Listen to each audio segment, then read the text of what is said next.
السلام علیکم ورحمۃ اللہ وبرکاتہ۔ الحمد للہ رب العالمین والصلاة والسلام علی رسولہ الکریم وعلی آلہ وصحبہ ومن سار علی نہجہ الی یوم الدین وسلم تسلیما کثیرا، اما بعد۔ ہم نے سابقہ درس میں سورۃ البقرہ کی آیت نمبر 121 سے دیا تھا، ان آیات کو دہراتے ہیں۔ اعوذ باللہ من الشیطان الرجیم الذین آتیناہم الکتاب یتلونہ حق تلاوتہ، وہ لوگ جن کو ہم نے کتاب دی ہے وہ اس کی تلاوت کرتے ہیں جس طرح کے تلاوت کرنے کا حق ہے۔ اور ہم نے ذکر کیا تھا کہ کون وہ مراد ہیں جن کو کتاب دی ہے، یعنی اس میں سابقہ اہل کتاب بھی ہیں، یہود و نصارہ، اور اس امت کے مسلمان بھی ہیں۔ تو اور اس آیت کی مناسبت سابقہ آیتوں سے ذکر کی تھی کہ جب اللہ نے بنی اسرائیل کے ان لوگوں کا ذکر کیا کہ جو دین کو بگاڑتے رہے اور طرح طرح کے اللہ کی نافرمانیاں کرتے رہے، تو ان کے ساتھ ساتھ ہر قوم میں ایسے بھی لوگ ہوتے ہیں جو حق پرست ہوتے ہیں، تو اللہ نے ان کا بیان کیا اس آیت میں کہ جن کو ہم نے کتاب دی ہے اور واقعی ہی اس کتاب کے تقاضوں کے پر چلنے والے ہیں۔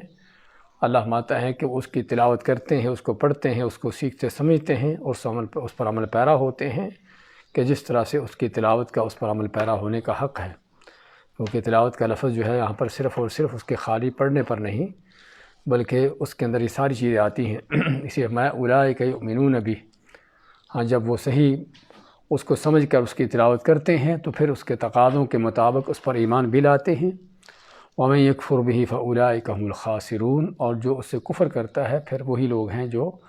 خسارہ پانے والے، نقصان پانے والے، اور حقیقی خسارہ جو آخرت کا ہمیشہ ہمیش کا ہے۔ یا بنی اسرائیل اذکروا نعمتی التی انعمت علیکم، اے بنی اسرائیل یاد کرو میری اس نعمت کو جو میں نے تم پر کی۔ وَأَنِّي فَضَّلْتُكُمْ عَلَى الْعَالَمِينَ، اور بے شک میں نے تم کو فضیلت دی جہانوں پر۔ ہمیں بتایا تھا کہ یہ آیت اس صورت میں اور اسی پارے میں دوبارہ پھر سے دہرائی گئی ہے، اور اس کی مناسبت یہاں پر بنی اسرائیل کے واقعات کے اختتام پر کہ اللہ تعالیٰ نے بنی اسرائیل کو جو مقام اور فضیلت دی تھی اس کی یاد دہانی کروانے کے ساتھ ساتھ یہ اس چیز کا بیان کیا کہ تم نے اس مقام و مرتبے کا جب پاس نہ کیا اور جو ملی ہوئی فضیلت تھی اس کو نہ جانا، اس کی قدردانی نہ کی، تو اب یہ منصب تم سے چھن رہا ہے، اس چیز کا بیان ہے۔ اور پھر سے تنبیہ ہے جو سابقہ آیتوں میں بھی تنبیہ آئی تھی کہ بڑوں پر اعتماد کر کے بیٹھ جانا کہ ہم فلاں ہوتے ہیں یا ہمیں فلاں بچا چھڑا لیں گے، پھر سے اس کی تنبیہ کی گئی کہ تمہارے اعمال ہی تمہارے کام آنے والے ہیں۔ فرمایا واتقوا یوما لا تجزی نفس عن نفس شیئا، کہ ڈر جاؤ اس دن سے جس دن کوئی جان کسی جان کے کام نہ آئے گی، ولا يقبل منها عدل، اور نہ ہی اس سے کسی طرح کا کوئی بدل لیا جائے گا، ولا تنفعها شفاعہ، اور نہ ہی اس کے لیے کوئی سفارش قبول کی جائے گی یا فائدہ دے گی،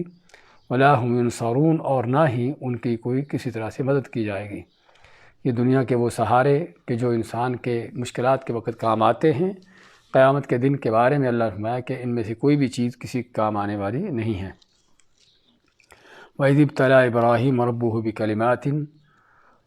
اور جب اللہ تعالیٰ نے ابراہیم علیہ السلام کی آزمائش کی کچھ باتوں سے، کچھ چیزوں سے، کچھ کاموں سے، فَأَتَمَّهُنَّ، تو ابراہیم علیہ السلام نے اللہ تعالیٰ کے ان حکموں کو، ان چیزوں کو پورا کیا۔ تو اللہ تعالیٰ کے احکام پر چلنے اور اللہ تعالیٰ کی طرف سے آنے والی آزمائشوں پر پورا اترنے کا انعام کیا ملتا ہے؟ قال انی جاعلک للناس اماما، اللہ تعالیٰ فرماتا ہے کہ میں تمہیں بنانے والا ہوں لوگوں کا امام اور ان کا پیشوا، جو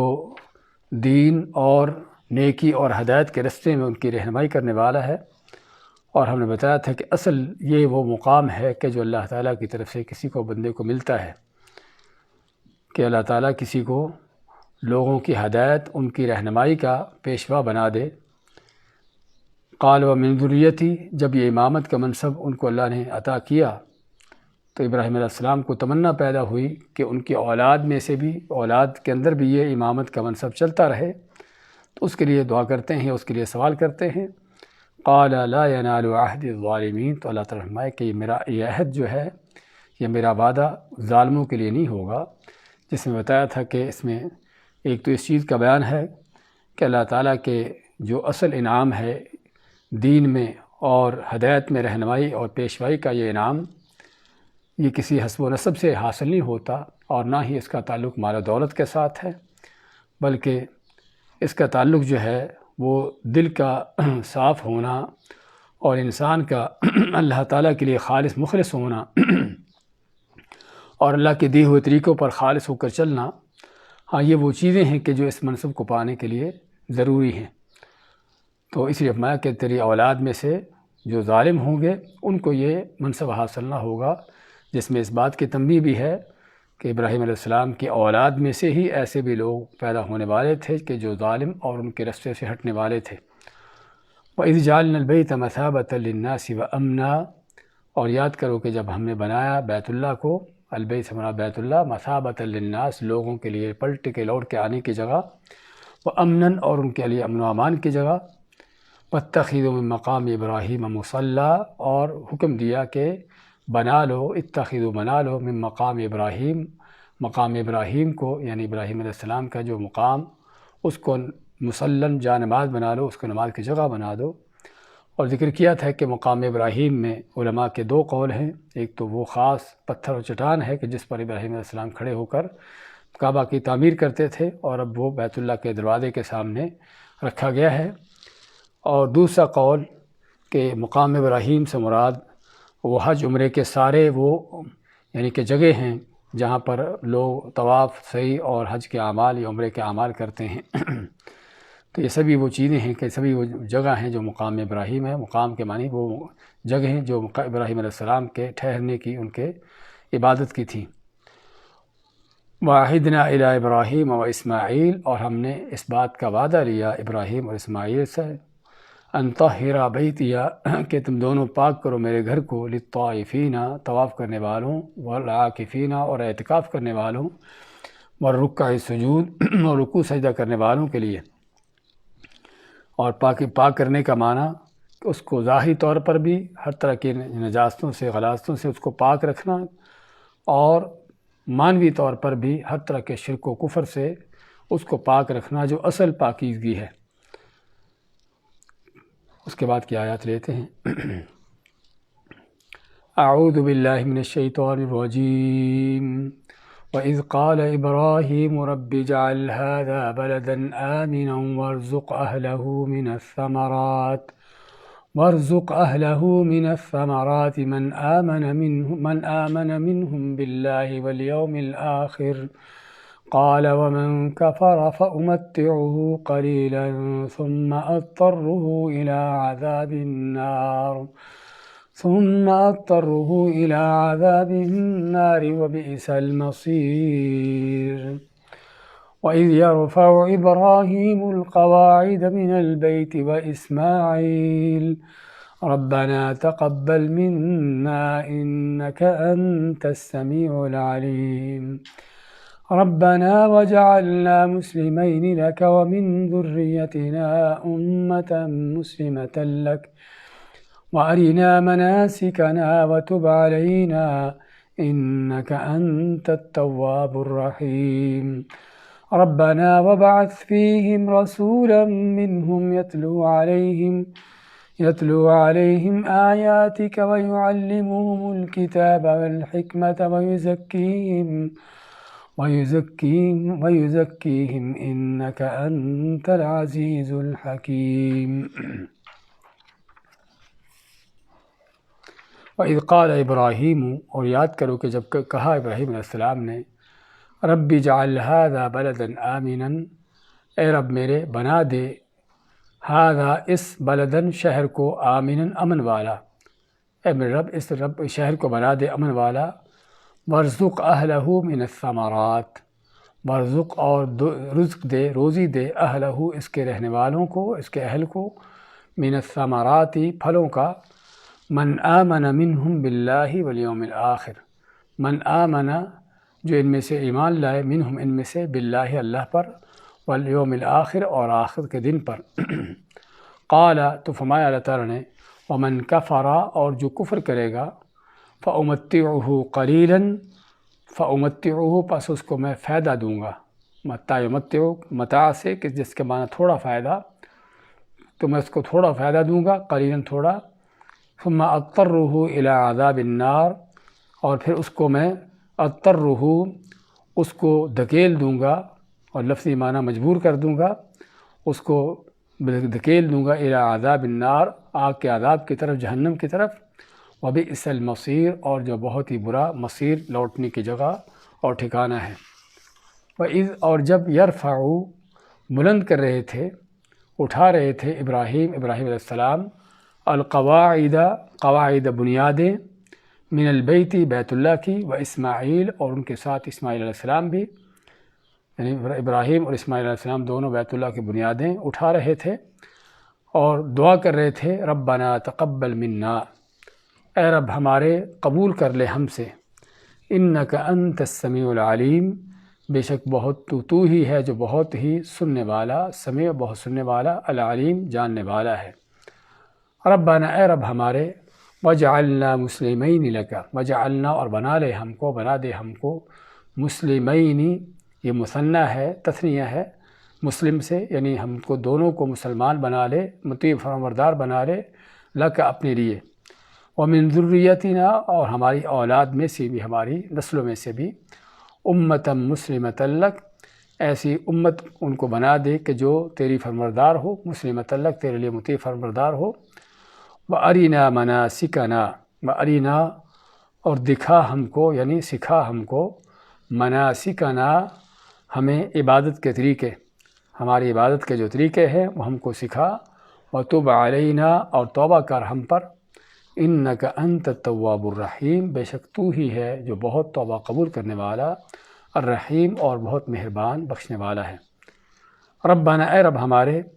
وبعث فیہم رسولا منہم وبعث اور بھیج بعث یبعث کسی کو بھیجنا بھیج فیہم ان میں رسولا منہم ان میں سے ایک رسول یتلو علیہم جو تلاوت کرے ان پر آیاتک تیری آیتوں کی ویعلمہم الکتاب والحکمہ اور ان کو تعلیم دے کتاب کی قرآن کی والحکمہ اور حکمت یعنی سنت کی ویزکیہم اور ان کا تزکیہ کرے ان کی تربیت کرے ان کو پاک کرے انک انت العزیز الحکیم انک بے شک انت صرف تو ہی ہے العزیز جو ہر طرح سے غالب ہے الحکیم ہر طرح کی حکمت والا ہے سورۃ البقرہ کی آیت نمبر 126 سے 129 تک کی تلاوت اور ترجمہ پیش کیا گیا ہے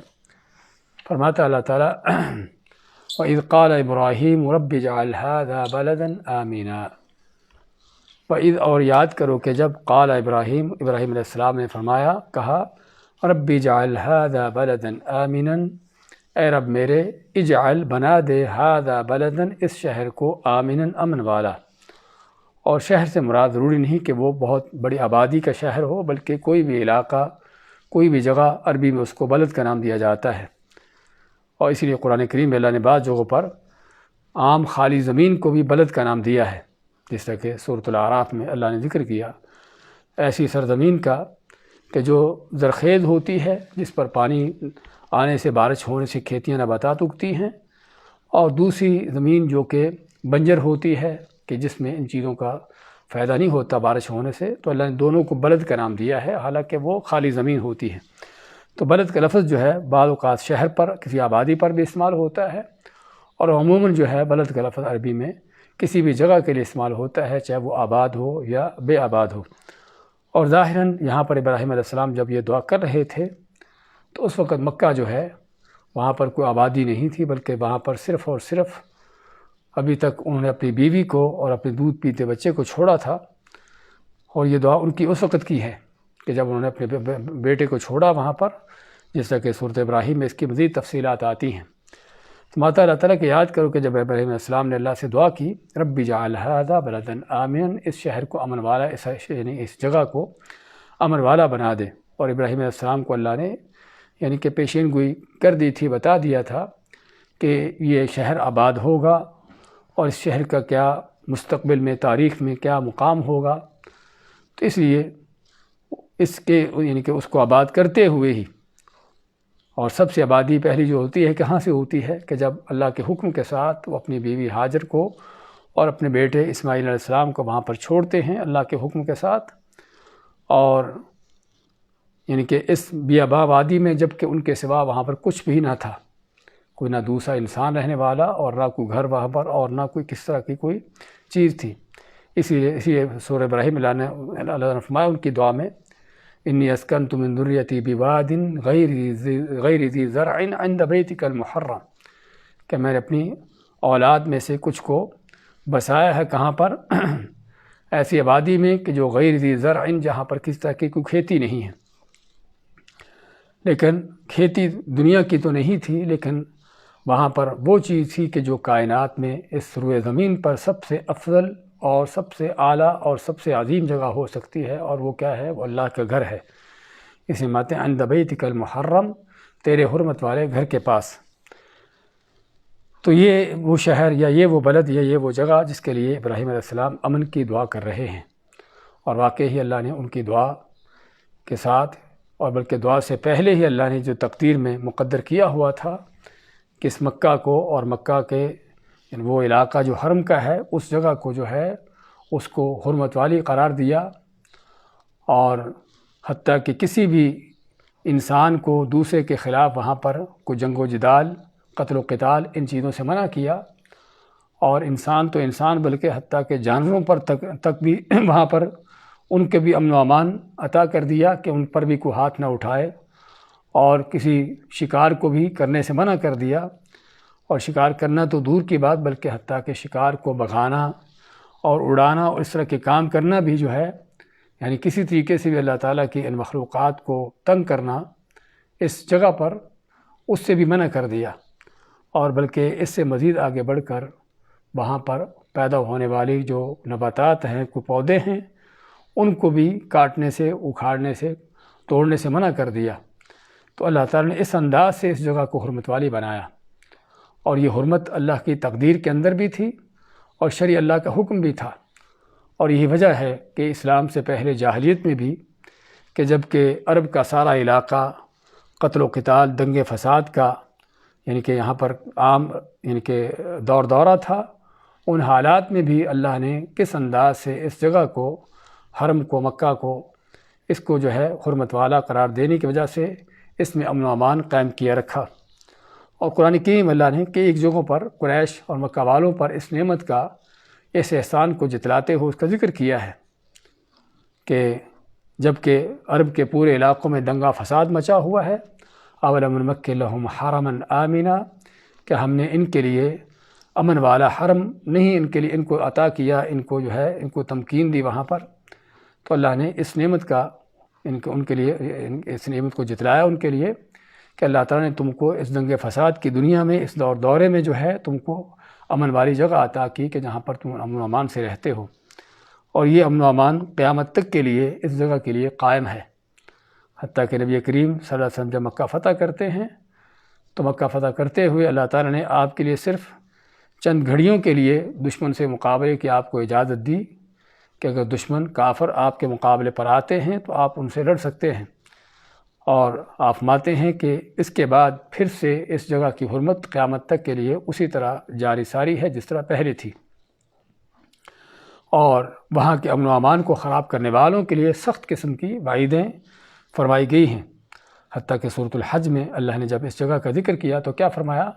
وَمَن يُرِدْ فِيهِ بِإِلْحَادٍ بِظُلْمٍ نُذِقْهُ مِنْ عَذَابٍ أَلِيمٍ، کہ جو وہاں پر کوئی ظلم کا ارادہ بھی کرتا ہے تو ہم اس کو دردناک عذاب کا اللہ نے اس کو وعید سنائی ہے۔ حالانکہ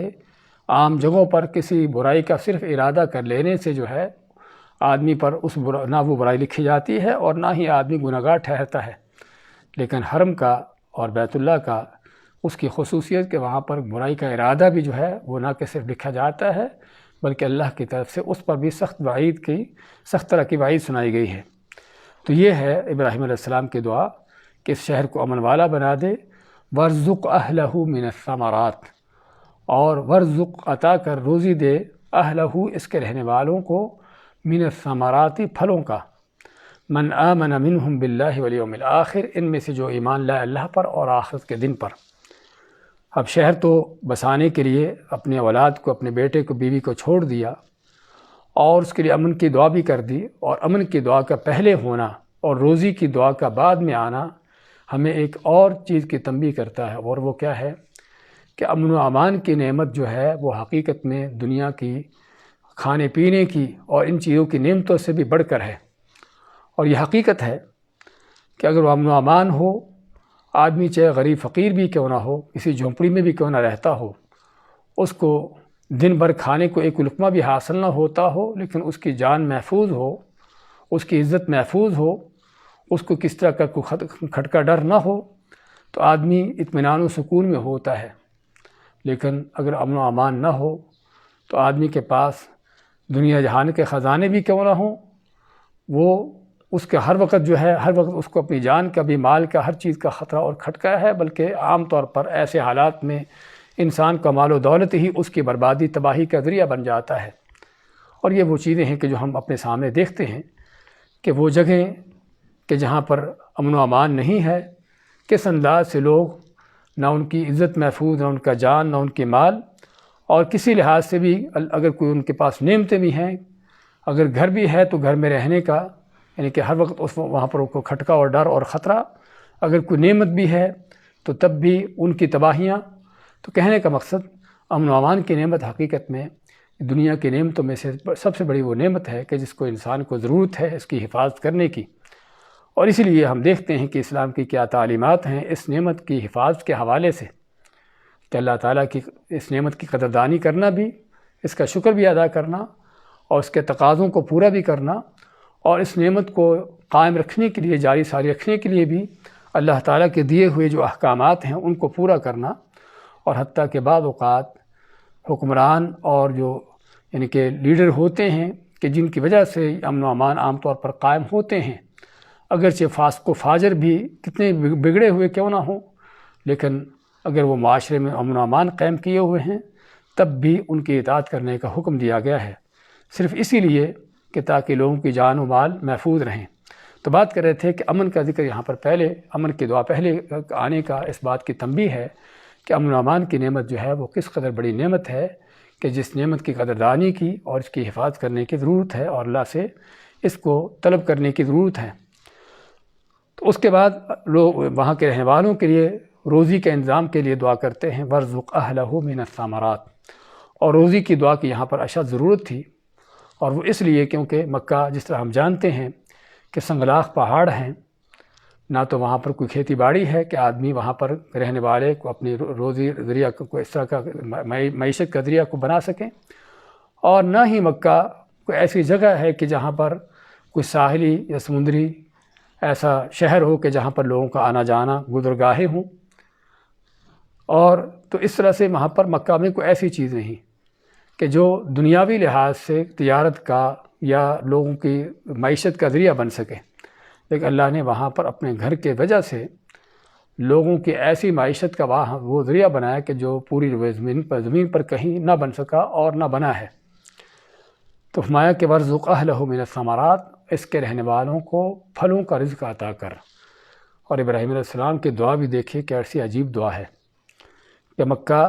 کہ جس کے بارے میں خود ہی فرماتے ہیں وادٍ غیر ذی زرع،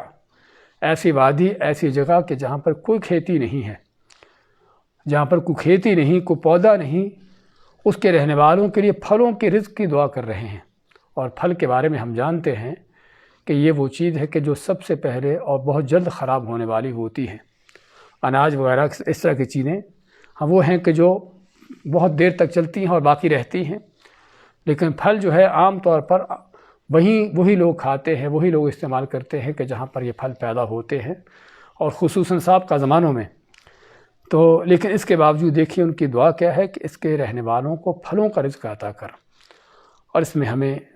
ابراہیم علیہ السلام کے عظیم ایمان کا جو اللہ کے ساتھ ان کا تعلق تھا اس کا ہمیں اندازہ ہوتا ہے کہ ابراہیم علیہ السلام کو اپنے رب کی قدرتوں پر کیا یقین ہے، ان کو اپنے رب کے عظمتوں پر کیا ایمان ہے کہ اگرچہ وادی مکہ ایسی جگہ ہے جہاں پر کوئی پودا درخت تو نہیں ہے، کوئی پھل باغات تو نہیں ہونے والے، لیکن اللہ قادر ہے کہ اس جگہ پر بھی تازہ پھل جو ہے رہنے والوں کو مہیا کر دے، وہ کہاں سے بھی آئیں، جہاں سے بھی آئیں، اللہ تعالیٰ ہر چیز پر قادر ہے۔ اور حقیقت میں یہ وہ بہت بڑا سبق ہے کہ جو ہمیں سیکھنے کی ضرورت ہے کہ انسان کا جس قدر اللہ پر ایمان اور یقین مکمل ہوتا ہے، اسی قدر وہ دنیا کے جو ظاہری وسائل اور اسباب ہیں ان سے وہ بالاتر ہوتا ہے۔ وہ صرف دنیا کے ظاہری اسباب کو نہیں دیکھتا کہ یہ سبب ہے تو چیز حاصل ہوگی، بلکہ وہ یہ دیکھتا ہے کہ اللہ کن قدرتوں کا مالک ہے۔ اور اسی طرح کی چیز ہم موسیٰ علیہ السلام کے واقعے میں دیکھتے ہیں کہ جب وہ مصر سے بنی اسرائیل کو لے کر نکلتے ہیں اور فرعون اپنی فوجیں لے کر ان کے پیچھے پہنچتا ہے، تو آگے سمندر اور پیچھے فرعون اپنی فوجیں لے کر آ رہا تھا، تو بنی اسرائیل نے کہا کہ موسیٰ ہم تو پکڑے گئے، مارے گئے۔ انہوں نے کیا فرمایا؟ کلا، ہرگز نہیں، ان معی ربی سیہدین، کہ میرے ساتھ وہ رب ہے کہ جو یہاں بھی رستہ دکھائے گا۔ اب ظاہراً اسباب کے لحاظ سے تو کوئی رستہ نہیں تھا، آگے ٹھاٹھے مارتا سمندر تھا اور پیچھے بدترین دشمن تھا جو ان فوجیں لے کر آ چکا تھا، لیکن موسیٰ علیہ السلام کا ایمان اور یقین کہ میرے ساتھ وہ رب ہے کہ جو یہاں بھی رستہ دکھائے گا، اور اللہ نے پھر رستے دکھائے اور تاریخ نے دیکھے کہ کیسے اللہ نے رستے نکالے۔ تو یہاں پر بھی ابراہیم علیہ السلام کی یہ دعا کہ ان سنگلاہ پہاڑوں میں کہ جہاں پر کوئی پودا بھی نہیں اگتا تھا وہاں پر باغات ہونا تو دور کی بات اور پھل ہونا تو دور کی بات، تو ابراہیم علیہ السلام دعا کرتے ہیں کہ اس کے رہنے والوں کو پھلوں کا رزق عطا کر۔ اور ابراہیم علیہ السلام کی دعا ہم دیکھتے ہیں صرف آج نہیں بلکہ سابقہ زمانوں میں بھی، کہ جب کہ چیزوں کو جلدی دوسری جگہوں پر لے جانے کے کوئی ذرائع وسائل نہیں تھے اور نہ ہی چیزوں کو محفوظ رکھنے کے لیے کولڈ سٹور کس طرح کی چیزیں تھیں، اس وقت بھی پھلوں کا رزق جو ہے کہ صنداء سے مکہ اور اس جگہ پر پہنچتا تھا ابراہیم علیہ السلام کے اس دعا کے نتیجے میں۔ تو میں کہ اس کے رہنے والوں کو پھلوں کا رزق عطا کر، من آمن منہم باللہ والیوم الآخر۔ لیکن دعا کرتے ہوئے انہوں نے ایک خاص چیز کیا ذکر کی کہ جو ان میں سے یعنی مکہ کے رہنے والوں، اس جگہ کے رہنے والوں میں سے جو اللہ پر اور آخرت پر ایمان رکھنے والا ہو۔ اس کے پیچھے دو چیزیں ہیں، ایک تو چونکہ سابقہ آیت میں جب اللہ تعالیٰ نے ابراہیم علیہ السلام کو امامت کا منصب عطا کیا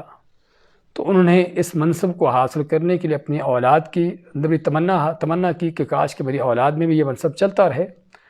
تو اللہ نے وہاں پر تنبیہ کر دی کہ تیری اولاد میں یہ منصب رہے گا، تیری اولاد کو بھی امامت عطا کریں گے لیکن ظالموں کو نہیں۔ تو اس لیے ابراہیم علیہ السلام نے یہاں پر اس دعا کے پیش نظر کہ جو وہاں پر اللہ نے ظالموں کے لیے منع کر دیا تھا، تو یہاں پر بھی انہوں نے اس چیز کو مد نظر رکھتے ہوئے فرمایا کہ جو تجھ پر ایمان لانے والا اور آخرت پر ایمان لانے والا ہے اس کو رزق عطا کر، کیونکہ ان کے ذہن میں تھا کہ اللہ تعالیٰ کی دنیا کی نعمتیں بھی انہی کو ملتی ہیں کہ جو اللہ پر ایمان لانے والے ہوں۔ لیکن اللہ تعالیٰ نے یہاں پر ایک بات کی تنبیہ کی، اور جو کسی آپ کہہ سکتے ہیں کہ ایک ان کے یعنی کہ ان کی سوچ فکر تھی، وہ کیا تھی کہ دنیا کی نعمتیں اور ہیں اور دین کی نعمت اور ہے۔ ہاں، دین کی نعمت اور خصوصاً دین کے اندر پیشوائی اور امامت، ہاں یہ وہ نعمت ہے، یہ وہ منصب ہے کہ جو اللہ تعالیٰ اسی کو دیتا ہے کہ جس کو اللہ تعالیٰ چاہتا ہے، جس سے اللہ محبت کرتا ہے۔ اور جہاں تک دنیا کا تعلق ہے، دنیا کی نعمتوں کا تعلق ہے، تو دنیا اللہ کے ہاں حقیر ہے، بیکار ہے، اس کی کوئی حیثیت نہیں ہے۔ تو اللہ تعالیٰ دنیا اس کو بھی دیتا ہے جس کو چاہتا ہے اور اس کو بھی دیتا ہے جس کو نہیں چاہتا، جس طرح کہ نبی اکرم صلی اللہ علیہ وسلم کا فرمان ہے اس حوالے سے کہ اللہ تعالیٰ دنیا ایسے لوگوں کو بھی دیتا ہے جن کو چاہتا ہے۔ اور اس لیے ہم دیکھتے ہیں کہ اللہ کے بعد نیک بندوں کو بھی اللہ نے بہت بڑی دنیا عطا کی۔ صحابہ کرام میں سے ہی عثمان بن عفان جیسے، عبد الرحمن بن عوف جیسے وہ صحابہ کہ جو بڑے مالدار ترین تھے اپنی نیکی، تقوی اور پرہیزگاری کے ساتھ ساتھ، اور اللہ کے انبیاء میں سے بلکہ اس سے پہلے سلیمان علیہ السلام جیسے اللہ کے عظیم نبی کہ جو نبی بھی ہیں، رسول بھی ہیں، اور اس کے ساتھ ساتھ دنیا کے اللہ نے ان کو بادشاہت بھی عطا کی۔ تو لیکن یہ دنیا کی نعمتیں اللہ کے نیک بندوں کو کم، اور اصل جو نعمت اللہ تعالیٰ دیتا ہے ان کو نیکی، تقوی اور ہدایت دیتا ہے۔ لیکن دین کی نعمت جو ہے یعنی کہ دنیا کی نعمت کے حوالے سے بات کر رہے تھے کہ اللہ تعالیٰ ان کو دیتا ہے جن کو چاہتا ہے، اور اکثر اوقات ان کو دیتا ہے جن کو اللہ تعالیٰ نہیں چاہتا۔ فرعون جیسے، قارون جیسے، ابو جہل جیسے دنیا کے بڑے بڑے بدماش دیکھیے ان کے پاس کیا مال و دولت تھے۔ اور آج بھی اگر دنیا کے مالدار ترین لوگوں کو دیکھنا چاہو تو آپ کو اکثر کافروں کی، فاسقوں، فاجروں کی، بے ایمانوں کی لسٹ نظر آئے گی، متقی پرہیزگاروں کے نام وہاں پر نہیں آپ کو ملیں گے، جس سے کیا پتہ چلتا ہے کہ اللہ تعالیٰ کے ہاں دنیا کس قدر حقیر اور گھٹیا ہے۔ اللہ کے نبی صلی اللہ علیہ وسلم کیا فرماتے ہیں؟ لو كانت الدنيا تعدل عند الله جناح بعوضہ، کہ اگر دنیا اللہ تعالیٰ کے ہاں مچھر کے پر کے برابر بھی ہوتی، ما سقا کافر شربۃ ماء، تو کافر کو پانی کا ایک گھونٹ بھی اللہ عطا نہ کرتا، یا کافر کو ایک پانی کا گھونٹ بھی نہ ملتا۔ تو لیکن اگر کافروں کو دنیا مل رہی ہے اور کافروں کے اوپر دنیا کے دروازے کھلے ہیں، فاسقوں، فاجروں، بے ایمانوں کے لیے دنیا کے دروازے کھلے ہیں، تو اس بات کی دلیل ہے کہ اللہ تعالیٰ کے ہاں یہ گھٹیا بیکار چیز ہے۔ اور ہم دنیاوی طور پر بھی جانتے ہیں کہ آدمی یعنی کہ گھٹیا بیکار چیز ہی کو پھینکتا ہے، لوگوں کے سامنے ان کو دیتا ہے جس کو چاہے، لیکن وہ چیز جو اس کے ہاں قیمتی ہوتی ہے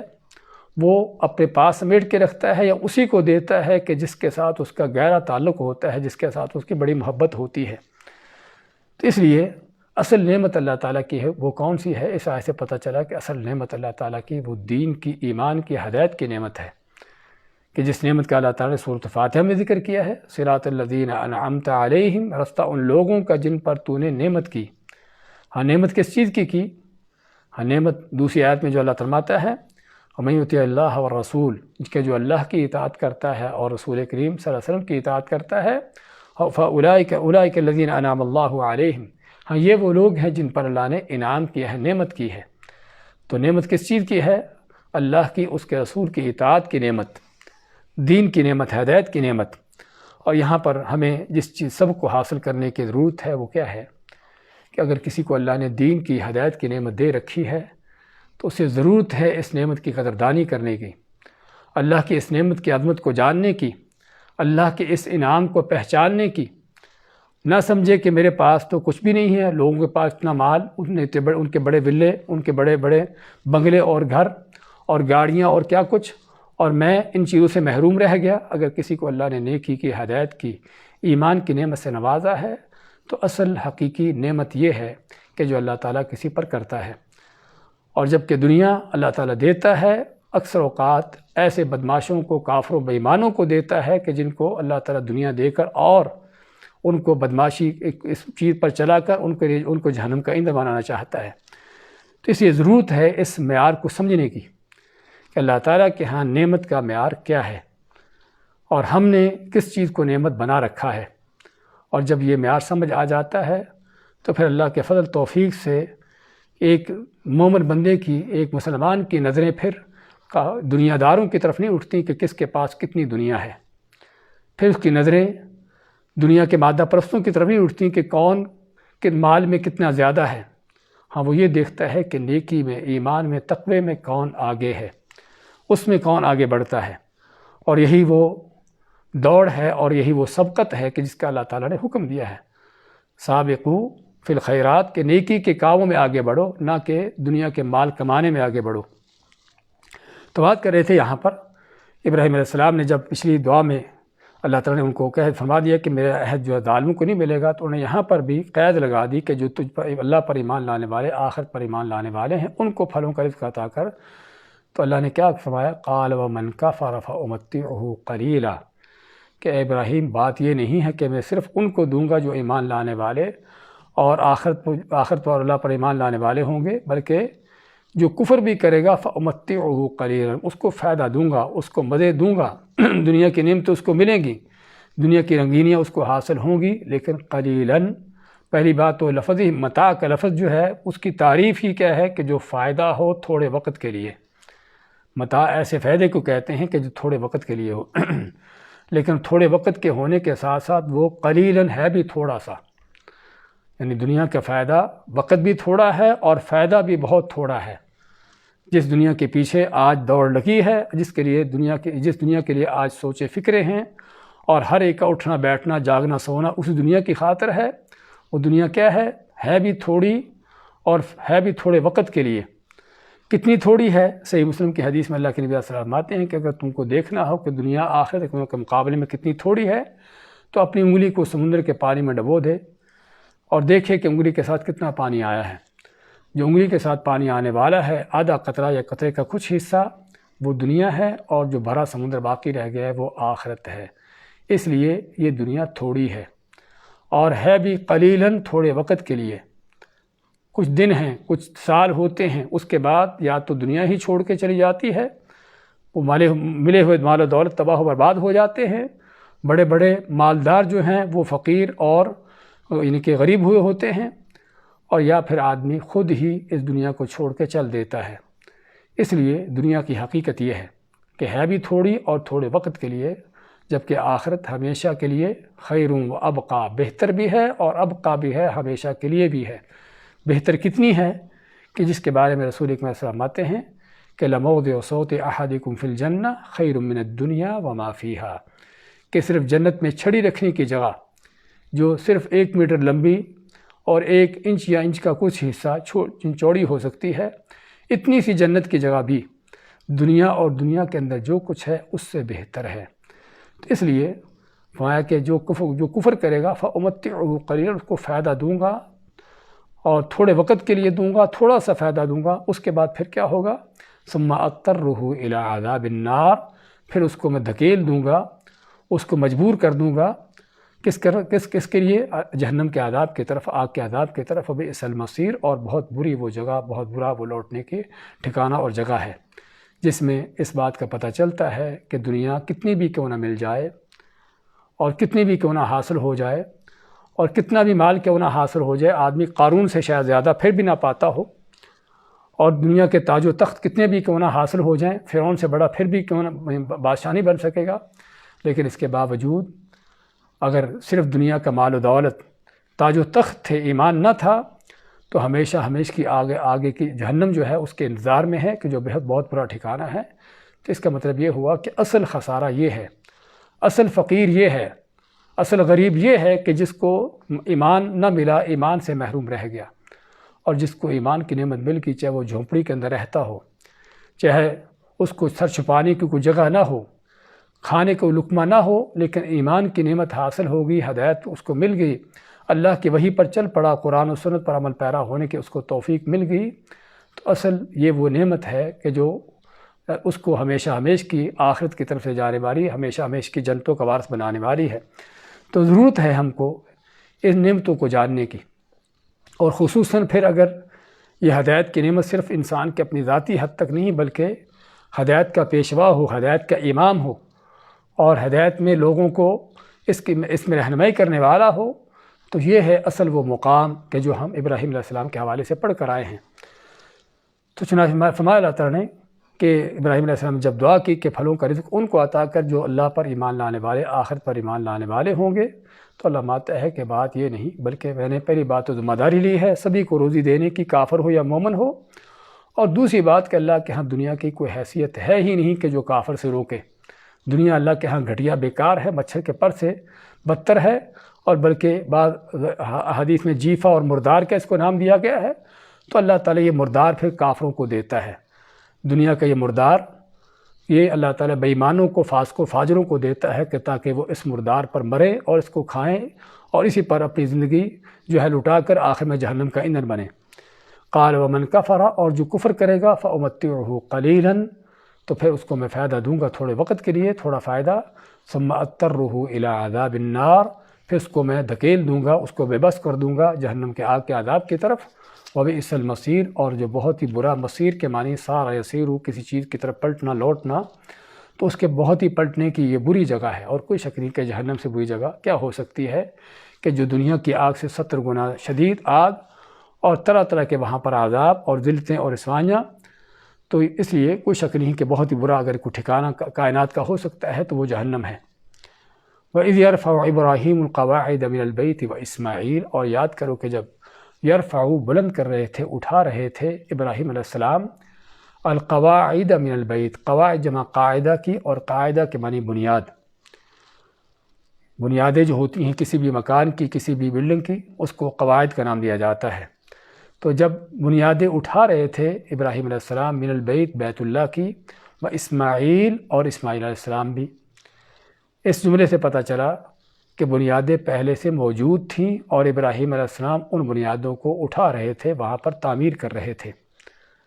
یہاں پر اس قدر صراحت اور وضاحت نہیں ہے کہ جو وضاحت اور صراحت دوسری بعض آیتوں میں ہیں، جس طرح کہ سورۃ الحج میں اللہ تعالیٰ کیا فرماتا ہے، وَإِذْ بَوَّأْنَا لِإِبْرَاهِيمَ مَكَانَ الْبَيْتِ، کہ جب ہم نے تعیین کی، مقرر کیا ابراہیم علیہ السلام کے لیے بیت اللہ کی جگہ، تو اس کا مطلب کہ بیت اللہ کی پہلے سے تعمیر ہو چکی تھی اور بنیادیں موجود تھیں کہ جن بنیادوں پر ابراہیم علیہ السلام نے آگے بیت اللہ کی تعمیر کی۔ تو پھر ہمیں دیکھنا ہوگا کہ بیت اللہ کی تعمیر پہلے کب ہوئی۔ صحیح حدیث میں آتا ہے، صحیح بخاری کی حدیث میں کہ ابو ذر رضی اللہ عنہ آپ سے پوچھتے ہیں کہ سب سے پہلے زمین پر بنائی جانے والی مسجد کون سی ہے؟ تو آپ میں کہ مسجد الحرام ہے۔ تو پوچھتے ہیں کہ اس کے بعد کون سی ہے؟ تو آپ میں کہ اس کے بعد مسجد اقصیٰ ہے۔ تو پوچھا کہ دونوں مسجدوں کے بنانے میں کتنا عرصہ تھا؟ آپ میں کہ 40 سال کا عرصہ تھا۔ اور بلکہ قرآن کریم میں اللہ تعالیٰ نے اس سے پہلے کیا فرمایا ہے سورۃ آل عمران میں، ان اول بیت وضع للناس للذی ببکۃ مبارکا، کہ سب سے پہلا گھر کہ جو لوگوں کے لیے رکھا گیا، بنایا گیا ہو زمین پر، یعنی ان کی عبادت کے لیے، وہ کیا ہے؟ للذی ببکہ، جو بکہ یعنی مکہ میں ہے۔ تو اس سے پتہ چلا کہ مکہ یعنی بیت اللہ اور مسجد حرام یہ سب سے پہلا وہ گھر ہے جو زمین پر اللہ نے بنایا ہے لوگوں کی عبادت کے لیے۔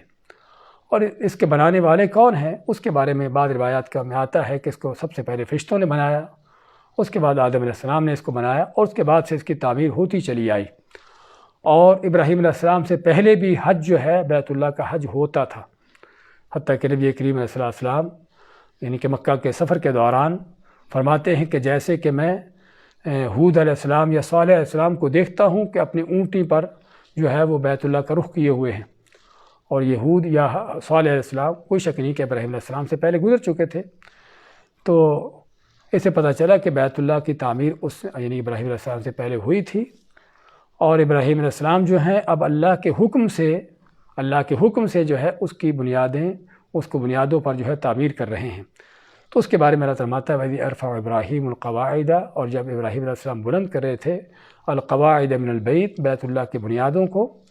وإسماعیل، اور ان کے ساتھ ان کے بیٹے اسماعیل علیہ السلام بھی۔ اور پھر ابراہیم علیہ السلام کے بعد بھی بیت اللہ کی تعمیر ہوتی چلی آئی ہے، یعنی مختلف زمانوں میں، حتیٰ کہ رسول کریم صلی اللہ علیہ وسلم کے زمانے میں بھی بیت اللہ کی تعمیر کی گئی۔ لیکن جس طرح کہ ہم پڑھتے ہیں تاریخ میں کہ قریش نے اس بات کا عہد کیا تھا کہ بیت اللہ میں صرف حلال کا مال خرچ کریں گے، تو ان کے پاس اتنا سا حلال کا مال جمع ہوا کہ جس سے انہوں نے بیت اللہ کا وہ حصہ بنایا جو آج ہم بنا ہوا دیکھتے ہیں۔ اور اس کے ساتھ ہم دیکھتے ہیں کہ بیت اللہ کے ایک طرف جو ہے گول دیوار ہے جس کو حتیم یا حجر اسماعیل کا نام دیا جاتا ہے، اور یہ بھی بیت اللہ کا حصہ ہے۔ تو انہوں نے اس حصے کو کھلا چھوڑ دیا، اس کی تعمیر نہ کر سکے، اور یہ بھی اللہ تعالیٰ کی بہت بڑی حکمت تھی۔ تو اور اس تعمیر میں خود رسول کریم صلی اللہ علیہ وسلم کا بھی حصہ رہا، حتیٰ کہ اس کا حجر اسود لگانے کے لیے قریش کے اندر جب جھگڑا ہوتا ہے تو آپ ہی اس جھگڑے کا فیصلہ کرتے ہیں، اور اپنے دست مبارک سے جو ہے آپ صلی اللہ علیہ وسلم حجر اسود جو ہے بیت اللہ کی دیوار میں لگاتے ہیں۔ تو اس کے بعد پھر سے بیت اللہ کی تعمیر ہوتی رہی، حتیٰ کہ عبداللہ بن زبیر رضی اللہ تعالیٰ عنہ کہ ان کے زمانے میں تقریباً یہ آپ کہہ سکتے ہیں کہ سن 80 ہجری کے بعد کا واقعہ ہے کہ اس وقت جو ہے انہوں نے بیت اللہ کی پھر سے تعمیر کی، اور بیت اللہ کی تعمیر کرتے ہوئے جو یعنی کہ جاہلیت میں یعنی کہ آپ صلی اللہ علیہ وسلم کے زمانے سے پہلے جو تعمیر تھی مکمل ابراہیم علیہ السلام کی جو تعمیر تھی انہی بنیادوں پر انہوں نے تعمیر کیا اس کو، یعنی مکمل کعبہ۔ لیکن اس کے بعد پھر سے بیت اللہ جب گرا، حجاج بن یوسف نے ولید بن عبد الملک کے زمانے میں پھر اس کی تعمیر کرتے ہوئے اس کو انہی بنیادوں پر واپس لوٹا دیا کہ جو آپ صلی اللہ علیہ وسلم کے وقت میں تھی، یعنی جو موجودہ ہے۔ اور اس کے بعد پھر اسی طرح سے بیت اللہ چلا آ رہا ہے، اور یہ حتیم کا حصہ اس کو کھلا چھوڑا گیا۔ اور یہ بھی اللہ تعالیٰ کی حکمت کہ اگر کوئی بیت اللہ میں نماز پڑھنا چاہتا ہو تو اس حتیم میں یا حجر اسماعیل میں جا کر اگر نماز پڑھ لیتا ہے تو اس کی نماز ایسی ہے جس طرح اس نے بیت اللہ میں پڑھ لی ہو۔ تو یہ بیت اللہ کی تعمیر کے حوالے سے کچھ یعنی کہ جس کا ذکر آیا ہے۔ تو یہاں پر ابراہیم علیہ السلام نے اس کی بنیادیں اٹھا رہے تھے اللہ کے حکم کے ساتھ، اور ان کے بیٹے اسماعیل بھی، اور ساتھ دعا کرتے ہیں ربنا تقبل منا انک انت السمیع العلیم، اے رب ہمارے تقبل منا قبول کر لے ہم سے، انک انت السمیع العلیم، بے شک تو ہی ہے جو بہت سمیع سننے والا، العلیم جاننے والا ہے۔ اللہ تعالیٰ کے دو نام جس میں اللہ کی دو بڑی صفتیں، ایک سننے کی صفت اور ایک جاننے کی صفت، کہ اللہ تعالیٰ کس قدر سنتا ہے کہ وہ چونٹی جو کسی اندھیری رات میں زمین کی کسی تہہ میں کالی اور چٹان کے اوپر چل رہی ہو، چونٹی بھی کالی ہے، چٹان بھی کالی ہے اور رات بھی اندھیری ہے، اللہ تعالیٰ اس چونٹی کو دیکھ بھی رہا ہے، اس چونٹی کے چلنے کی آواز بھی سن رہا ہے، کہاں پر؟ اپنے عرش پر ہونے کے باوجود۔ تو یہ اللہ تعالیٰ کا سمیع ہونا اور علیم ہونا بھی، کائنات کا کوئی ذرہ بھی کسی بلندی پر ہو یا کسی گہرائی پر ہو، اللہ کے نظر سے، اللہ کے علم سے چھپا ہوا نہیں ہے۔ تو اللہ تعالیٰ جو ہر چیز کو خوب سننے جاننے والا ہے، اس اللہ سے دعا کرتے ہیں ربنا تقبل منا، اے اللہ ہم سے قبول کر لے۔ کیسی عظیم یہ چیز ہے کہ جس کو ہمیں یہاں پر سمجھنے کی ضرورت ہے کہ پہلی بات تو ابراہیم علیہ السلام بیت اللہ کی تعمیر کیا اپنی طرف سے ہی کر رہے ہیں؟ نہیں، بلکہ اللہ کے حکم سے کر رہے ہیں۔ اللہ نے حکم دیا بیت اللہ کی تعمیر کرنے کا، تو اللہ کے اس حکم کے مطابق اس کی تعمیر کر رہے ہیں، اور تعمیر کرتے ہوئے پھر بھی ان کو ڈر ہے کہ اللہ کا یہ حکم تو ہم کو ملا ہے اور ہم اس حکم کے مطابق عمل بھی کر رہے ہیں، لیکن کہیں ایسا نہ ہو کہ اللہ کہیں یہ عمل ہمارا قبول نہ ہو۔ یہ ہے اللہ کے خلیل کا اللہ سے ڈر، کس قدر ان کے دل میں اللہ کا خوف ہے، اللہ کی عظمت ہے، اس کی ہیبت ہے، اور کس قدر اپنے آپ کو، اپنے عمل کو جو ہے اللہ کے مقابلے میں ہیچ اور گھٹیا اور کمتر سمجھتے ہیں، کہ اللہ کے حکم سے اللہ کا گھر بناتے ہیں، اور ساتھ اس بات کا خطرہ بھی ہے کہ کہیں یہ نہ ہو کہ میرا عمل یہ رد نہ ہو جائے، قبول نہ ہو، تو اللہ سے قبول ہونے کی دعا بھی کرتے ہیں۔ اور یہ ہے اصل ایمان، یہ ہے اصل اللہ سے وہ تعلق جو ایک مومن مسلمان کا ہونا چاہیے، ان کا لوگوں کے برخلاف کہ جو کوئی دین کا چھوٹا موٹا کام کر کے پھر اتراتے ہیں، گھمنڈ میں آتے ہیں، فخر میں آتے ہیں کہ ہم نے بہت بڑا مار لیا، اور بلکہ اللہ پر احسان جتلانے چل پڑتے ہیں۔ تو کوئی شک نہیں کہ ان کی حماقت کی دلیل ہے، جبکہ نیک مومن متقی نیکی بھی کرتا ہے، اور نیکی کرنے کے ساتھ ساتھ اس کو اس بات کا ڈر اور خطرہ بھی ہوتا ہے کہ کہیں اس کی نیکی جو ہے اللہ کے ہاں رد نہ ہو جائے۔ سورۃ المؤمنون میں اللہ نے ایسے ہی لوگوں کا ذکر کرتے فرمایا کہ جو لوگ صدقہ خیرات کرتے ہیں، نمازیں پڑھتے ہیں اور نیکیاں کرتے ہیں، اور پھر بھی ان کو اللہ کا ڈر خوف ہے۔ ام المؤمنین عائشہ فرماتی ہیں، آپ سے پوچھتی ہیں کہ اللہ کے نبی صلی اللہ علیہ وسلم، کیا یہ لوگ نیکیاں کرنے کے ساتھ ساتھ کوئی برائیاں یعنی چوری کرتے ہوں گے، کوئی زنا کرتے ہوں گے،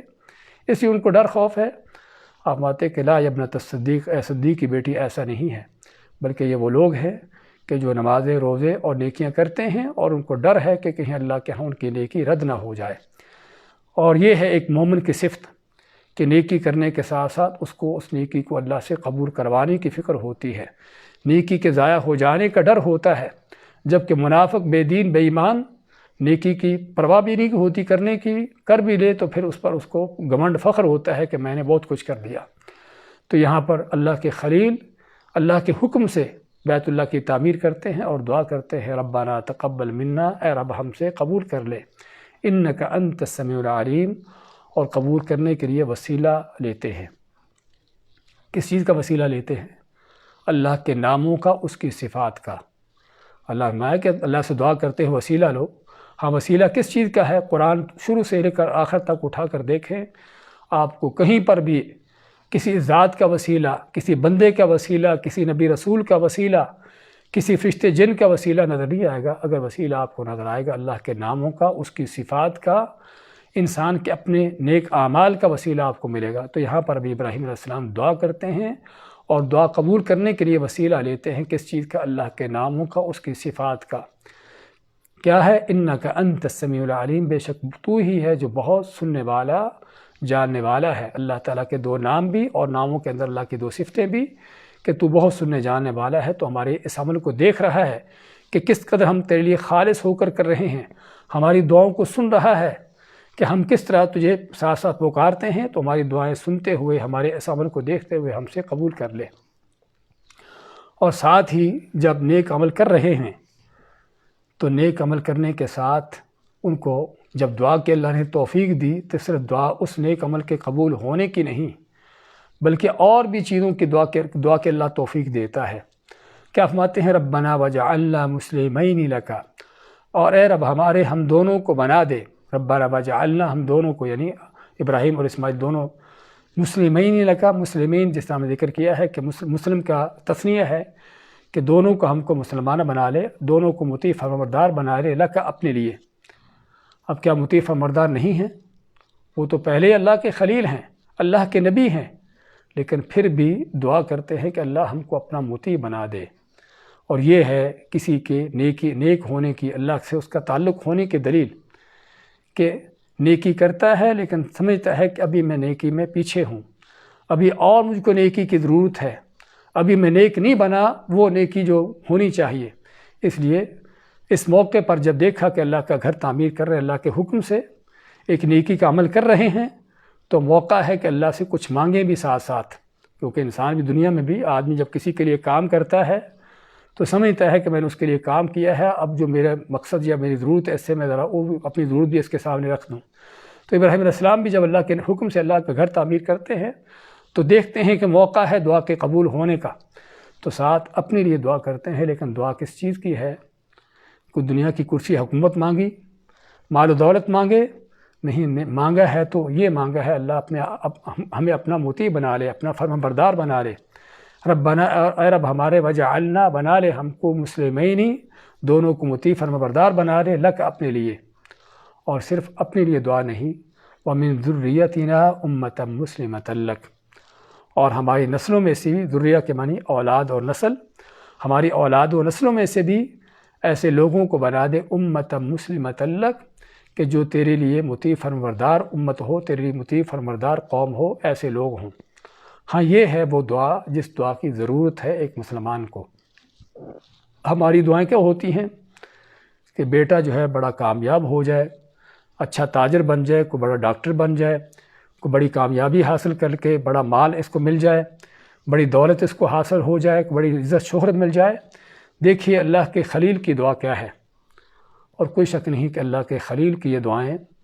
بہت عظیم دعائیں ہیں کہ جو ان کی عظیم عقل اور ذہانت اور ان کے علم کی دلیل ہیں کہ اصل دعا یہ ہے، کیونکہ دنیا مل بھی جائے گی تو کل چھوڑ جانی ہے، یا دنیا چھوڑ جائے گی یا خود چھوڑ کے چل دیں گے، اس لیے وہ چیز مانگی کہ جو چیز ہمیشہ کے لیے ساتھ چلنے والی ہے، اپنے لیے بھی اور اپنی اولاد کے لیے بھی۔ وَمِن ذُرِّيَّتِنَا أُمَّةً مُسْلِمَةً لَكَ، ہماری اولادوں کو بھی ایسا بنا دے کہ جو تیرے لیے مطیع فرمانبردار ہوں۔ اس لیے من کا لفظ جو ہے یہاں پر من یعنی کہ بیانیہ ہو سکتا ہے کہ ہماری اولادوں کو بھی ایسا بنا دے کہ جو تیری مطیع فرمانبردار ہوں، یا اگر من تبعیضیہ کہتے ہیں تو ابراہیم علیہ السلام کو پتہ تھا کہ سبھی بندے، سبھی لوگ تو اللہ پر ایمان لانے والے نیک متقی تو نہیں ہوتے، لیکن کچھ ہوتے ہیں، تو کچھ کے لیے دعا کر دی کہ ہماری اولادوں میں سے بھی ایسے لوگ بنا دے کہ جو تیرے مطیع فرمانبردار ہوں۔ تو یہ ہے حقیقت میں وہ دعا جو انسان کو خود بھی اپنے لیے کرنے کی ضرورت ہے، اور اپنی اولادوں کے لیے بھی اس چیز کی ضرورت ہے۔ وَأَرِنَا مَنَاسِكَنَا وَتُبْ عَلَيْنَا، وَأَرِنَا مَنَاسِكَنَا، ارِنَا ہم کو دکھا دے، اور دکھانے کے مراد یہاں پر سکھانا ہے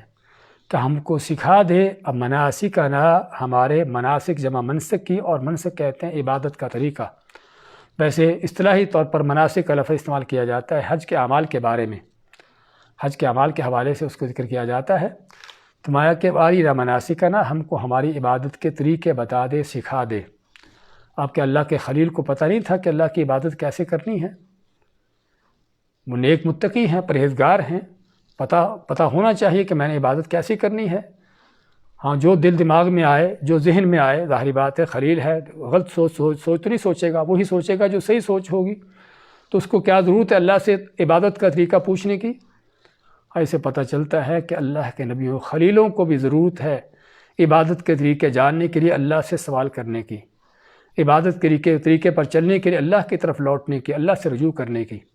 ہاں یہ بے ایمان بتیوں کو ضرورت نہیں ہوتی عبادتوں کو کرتے ہوئے کہ قرآن کو دیکھیں، سنت کو دیکھیں۔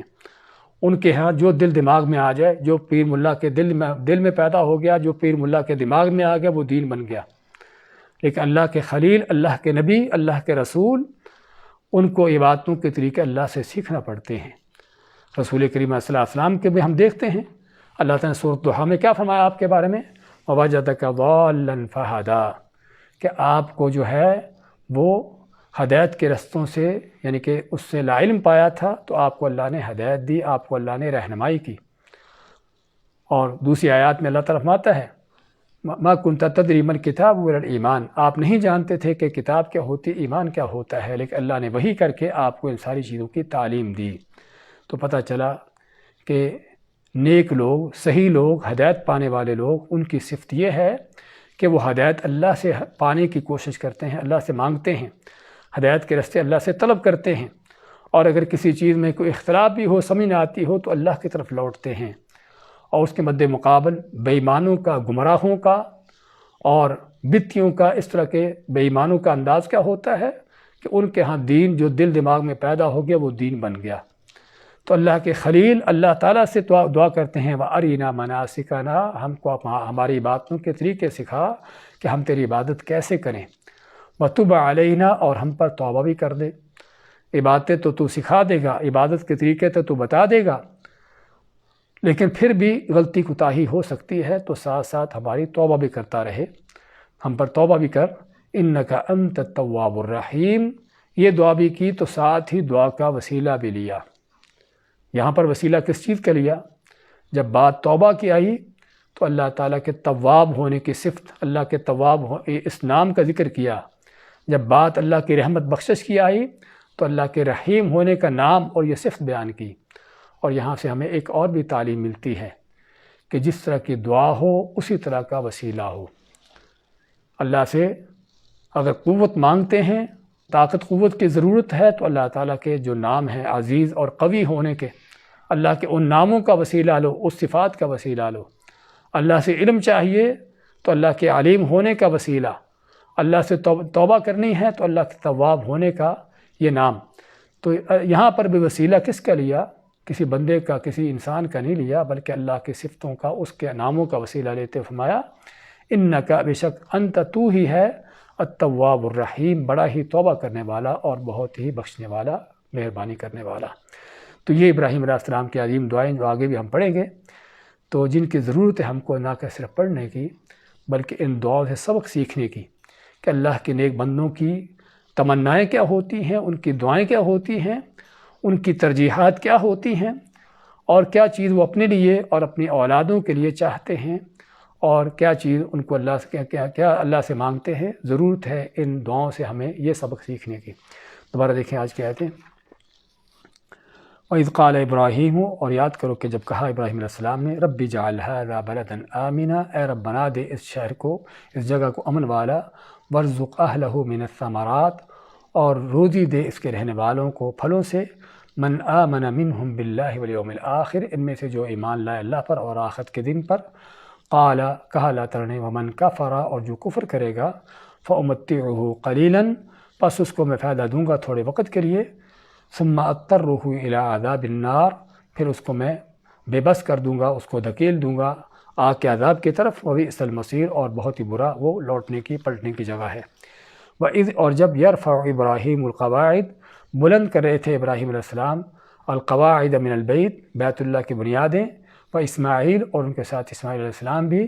ربنا تقبل منا، اور دعا کر رہے تھے کہ اے رب ہمارے، ہم سے قبول کر لے، انک انت السمیع العلیم، بے شک تو ہی بہت سننے جاننے والا ہے، ربنا وجعلنا مسلمین لک، اور اے رب ہمارے، ہم دونوں کو بنا دے اپنے لیے مطیع فرمانبردار، ومن ذریتنا، اور ہماری اولادوں میں سے بھی، امتا مسلمۃ لک، ان کو بھی اپنے لیے مطیع فرمانبردار امت بنا دے، وارنا مناسکنا، اور سکھا ہم کو ہماری عبادت کے طریقے، وتب علینا، اور توبہ کر ہم پر، انک انت التواب الرحیم، بے شک تو ہی ہے جو بہت توبہ قبول کرنے والا، بہت مہربان ہے۔ بارک اللہ فیکم، جزاکم اللہ خیر۔